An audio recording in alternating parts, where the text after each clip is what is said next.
Hi, everyone, and welcome to the Child Anxiety Fact Podcast. My name is Dawn Friedman, and I'm the owner of Child Anxiety Support, a membership for parents of anxious kids. I have my master's in clinical counseling and additional postgraduate training in child anxiety disorders, including exposure and response prevention and the Supportive Parenting for Anxious Childhood Emotions program, or SPACE program, which was designed by Dr. Ellie Lebowitz of the Yale Child Study Center. I'm also certified in infant-toddler mental health. FACT stands for Frequently Asked Questions, and each week I'll be answering your questions about childhood and teen anxiety. Let's get started. This week is a question I got from a listener after they listened to episode 64. Episode 64 was, "Are there any downsides to practicing gentle parenting with an anxious child?" But I want to read you their whole question because it's long and specific, and I'll be referencing it throughout this episode. Okay, here it goes. I have always considered myself a gentle parent, and that really worked for us when my son was small. He's always been intense and anxious, and being there for him made a big difference in his functioning. But now he's 10, and I feel like we're stuck. I don't know how to gentle parent a big kid. I'm exhausted from his meltdowns, and I don't understand why he has them. He's had a full workup from a psychologist who said he's only anxious, and I don't understand how to help him function better. We've tried therapy, and he just says he's bored, and we didn't get anywhere because he wouldn't engage with a therapist. Our worst times are bedtime when he won't let me leave. I need some time for myself in the evening, but I feel so guilty because he gets very upset. When I do try to leave, even if his father offers to stay with him, he just follows me, so I end up giving in, and I don't know what to do. All right, I have to tell you all, I have heard so many versions of this from parents of bigger kids and even of kids who are older than this 10-year-old. So if this describes your life, I want to tell you, you are not alone. I mentioned in a previous episode that I brought my kids up in the gentle parenting community, and I can remember at playdates and social events that there were always discussions about big kids who wouldn't or couldn't sleep alone. I can remember that some of the advice was to just get a bigger bed. I had friends who did that. They had mattresses wall to wall, and it worked for them. Everyone was okay with it. And I had other friends who gave in other ways, like having one parent sleep with one kid and the other sleep with the other kid. I mean, all kinds of musical beds, and that's fine too if people are okay with it. If they're okay with it, then they're okay with it. But lots of people are not okay with it for a million reasonable reasons, and they feel bad about not being okay with it because they're supposed to be gentle parents, right? And gentle parents make sacrifices. Gentle parents prioritize their child's well-being. Gentle parents are patient and trust their kids to take the lead. Here's the problem with this. Gentle parents aren't just parents, they're people, and they have a right to their own well-being. Part of parenting is helping our children adjust to a shift where they are no longer the center of the universe. There needs to be a healthy move towards more independence and towards letting other people in the family have the spotlight too. Now, this is a negotiation, and how it looks will be different in every family. But when I'm working with gentle parents, I know that they are often going to need extra help to process what's going to happen next. They need time to explore how to confront anxiety, how to get out of the parenting pitfalls, and still be true to their values. You know, one thing that I'm often struck by in working with all parents is that most of us get all the way to adulthood and parenthood without ever getting any instruction on child development. So we don't always know what to expect from our kids. We don't always know what's realistic. Sometimes this means our expectations are too high, like expecting a toddler to have an attention span. But sometimes, and especially I see this in gentle parents who tend to err on the side of caution, our expectations are too low.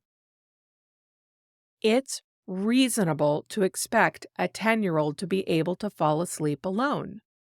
Now, that doesn't mean you have to do bedtime that way. Like I said, if reading to your 10-year-old and cuddling with them until they fall asleep makes you happy, great. But if you're unhappy or frustrated or resentful, you do not and you should not keep doing it. There is nothing selfish about wanting your 10-year-old to go to bed by themselves. It's fine. It's okay to want it. It's okay to build a plan to get it.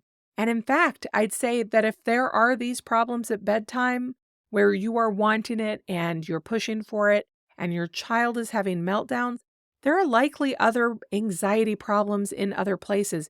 And working on anxiety at bedtime might help in those other areas because, for one thing, it might mean you get better sleep and then you have greater capacity to find the pitfalls you're falling into in other parts of your life and climb out of them. Just to be clear, it's not that the family is doing this that's the issue. It's when people are doing things they don't want to do that are making people unhappy, that are holding kids back, that it's a problem. Gentle parenting should grow with the family. It needs to change as the family's needs change. So here are some things I want you to know about anxiety and gentle parenting bigger kids. One is that gentle parenting doesn't mean that your needs are always on the chopping block. I strongly believe that in connected families where parents have worked hard to really understand and be with their kids, our frustration or impatience is a sign that our child is ready to grow. I think that impatience is a tool, a diagnostic tool for what needs to happen next. If you find yourself dreading certain parts of your parenting life, that doesn't mean you're a bad parent or that you have a bad kid. It means it's time to look at that part of your parenting life and figure out what needs to change. Gentle parenting doesn't mean doing whatever will make your child happiest.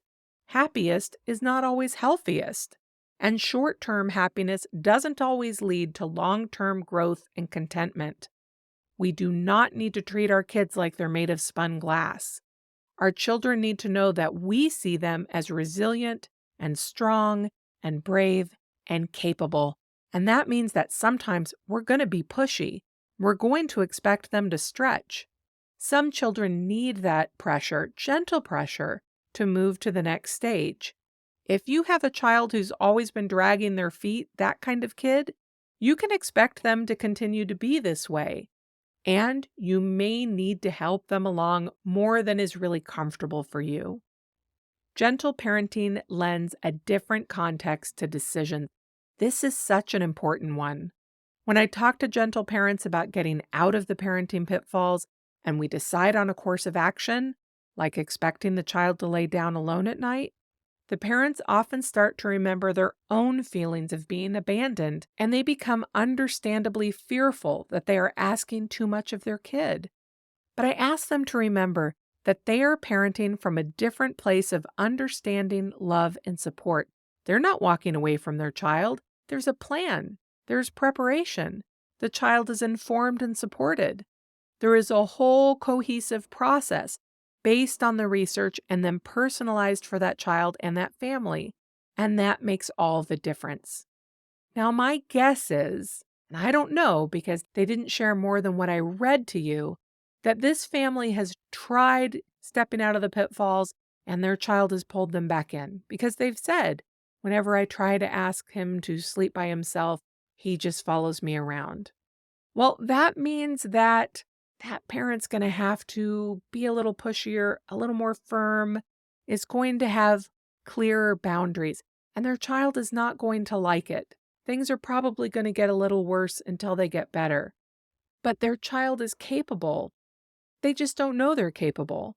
And so with a clear plan, with a clear structure, with clear expectations and communication, I believe that this child can overcome their anxiety and everybody will be freer at bedtime. If you're feeling stuck or overwhelmed or frustrated, please consider joining the Child Anxiety Support Program. You get the asynchronous courses, but you get me too. I'm there to offer you private, personalized support through the live office hours in real time or via messaging in the site. You do not have to go through this alone. Thank you so much for tuning in this week. If you have a question you would like me to answer on the show, please go to childanxietysupport.com/FAQ. And if you'd like to learn more about the Child Anxiety Support membership, please go to childanxietysupport.com. The membership offers courses, live events, and community to help you design a personalized program to free your family from the trap of child anxiety. I hope you'll consider subscribing to the podcast and sharing it with any friends or family who you think might find it helpful. You can get more of my child anxiety content over at Instagram, where I'm Dawn Friedman, MSED, or on Facebook at the Child Anxiety Support page. Thanks again, and have a great week.